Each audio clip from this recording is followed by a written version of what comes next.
sound of a crackling fire and distant, eerie wind.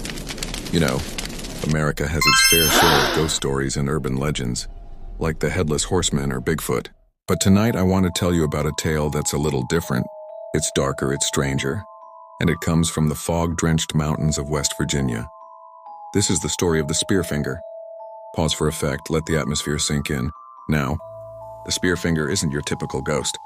The Cherokee people who first told this tale described her as a shape-shifting witch, a stone-skinned monster who could look like a sweet old woman one minute and a horrifying creature the next. She was ancient, powerful, and she had a very specific, very gruesome appetite.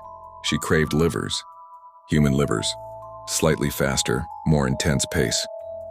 They say she would wander the trails of the Great Smoky Mountains, often disguised as a lost, kindly grandmother. She'd approach children playing near a village or a lone traveler, and with a gentle voice she'd ask for help. "Can you help me find my way?" she might say, or "Could you help me carry these berries?" But it was all a trap. Her true form was terrifying. Her skin was as hard as rock, making her nearly impossible to harm. And her most fearsome feature? Her right forefinger. It wasn't a finger at all, but a long, sharp, stone-like spear. That's how she got her name, Utlunta, Spearfinger. Once she had a victim close, her kind facade would melt away. She'd use that horrifying finger to pierce their side, right through the liver, and pull it out while they were still alive. Then she'd devour it. The Cherokee parents used this story to warn their children, never wander off alone, and never ever trust a stranger in the woods, no matter how friendly they seem. Slower, more suspenseful tone. For years, she terrorized the mountains. Warriors tried to fight her, but their arrows and spears would just shatter against her stone skin. It seemed like she was invincible. The villagers lived in constant fear. How do you stop a monster you can't even hurt? Well, the elders and medicine men came up with a plan. It was clever and it was desperate.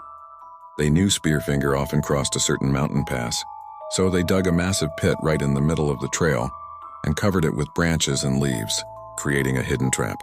Then they built a huge bonfire right next to it. All they had to do was wait, building to a climax. Sure enough, Spearfinger came walking along the path, likely looking for her next meal. She stepped right onto the covered pit, and with a crash, the massive stone witch fell in. The villagers who had been hiding immediately swarmed the pit, tossing the burning logs from the bonfire down onto her. She thrashed and screamed, her stone skin glowing red-hot from the intense heat. And in that moment of agony, as the fire cooked her from the inside out, she revealed her one and only weakness. She pointed to a tiny spot on her right hand, the one with the Spearfinger, and cried